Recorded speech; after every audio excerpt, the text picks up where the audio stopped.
السلام عليكم ورحمة الله.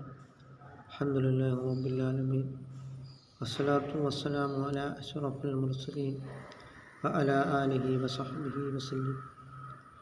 من قال لا إله إلا الله دخل الجنة. അവസാന വാചകം ലാ ഇലാഹ ഇല്ലല്ലാഹ് കഴിഞ്ഞാൽ അവൻ സ്വർഗത്തിൽ പ്രവേശിച്ചുവെന്ന്. അതുകൊണ്ട് നാം കലിമ ചൊല്ലി മരിക്കണമെങ്കിൽ നാം തഖ്വയുള്ളതായ ഒരു ജീവിതം നാം നയിക്കുക. തഖ്വ കൊണ്ട് നാം മുന്നേറുകയും ചെയ്യുക.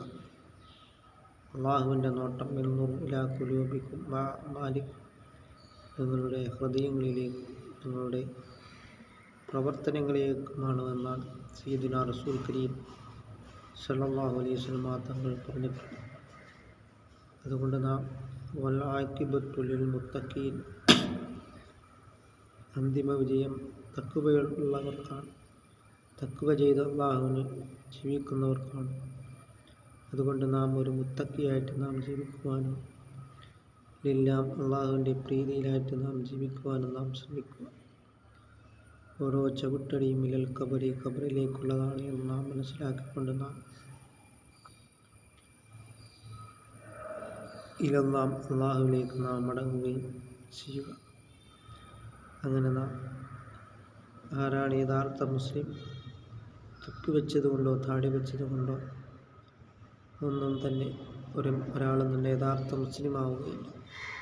മൻ സലിമൽ മുസ്ലിമൂന മിൻ ലിസാനിഹി വയദിഹി, മുസ്ലിമീങ്ങൾ രക്ഷപ്പെട്ടിരിക്കുന്നവൻ്റെ കയ്യിനാലും നാവിലാലും രക്ഷപ്പെട്ടവനാണ് യഥാർത്ഥ മുസ്ലിം എന്നാണ് സയ്യിദുനാ റസൂൽ കരീം സല്ലല്ലാഹു അലൈഹി വസല്ലം തങ്ങൾ പറഞ്ഞിട്ടുണ്ട്. അങ്ങനെ നാം ഒരു യഥാർത്ഥ മുസ്ലിമായിട്ട് നാം മാറുകയും എല്ലാം അള്ളാഹുവിൻ്റെ പ്രീതിയിലായിട്ട് നാം ജീവിക്കുവാനും നാം ശ്രമിക്കും. നമ്മുടെ നാവ് കൊണ്ടും കൈകൊണ്ടും നാം മറ്റുള്ളവരെ ഉപദ്രവിച്ചു കഴിഞ്ഞാൽ നമ്മുടെ സർവ്വ അമലുകളും മറ്റുള്ളവർ കൊണ്ടുപോകുന്നതായ ഒരു ദുരവസ്ഥയിൽപ്പെട്ടു പോകുമെന്ന് നാം മനസ്സിലാക്കിക്കൊണ്ട് നാം അള്ളാഹുവിലേക്ക് നാം മടങ്ങുക. അള്ളാഹു തആല നമ്മുടെ എല്ലാ സൽക്കർമ്മങ്ങളും അള്ളാഹു തആല കബൂലാക്കുകയും ചെയ്യുമാറാകട്ടെ.